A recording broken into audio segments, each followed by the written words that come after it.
So the Grey Knights have always been one of my favorite chapters of the Space Marines. It's a secretive group who fights against the warp, holds the line for humanity against chaos.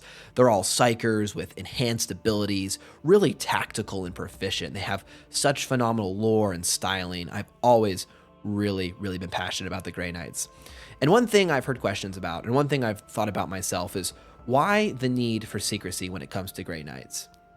And I think it's important to clarify, obviously a lot of factions are aware of the existence of Grey Knights. I think it's ridiculous to pretend anyone who's ever encountered them has been killed or mind wiped, although that has happened. But I think the real key on why the Imperium does not want Grey Knights to be known of is because that's acknowledging chaos and its threat.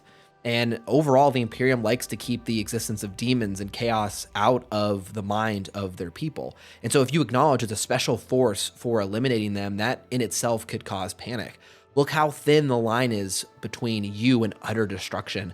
The Grey Knights hold that line, and if people become aware, it could cause just total panic. And I think that's the main reason for Grey Knight secrecy. And maybe a more nuanced way of looking at that is not simply that they don't want people of the Imperium to be aware of chaos, but they don't want to acknowledge how powerful it is.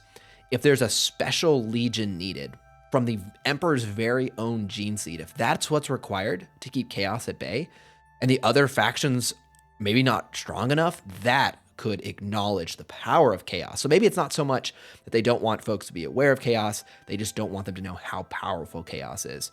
Either way, I think it's an interesting discussion point. So let me know what you guys think down below. Why are the Grey Knights a secret, and why are they so cool?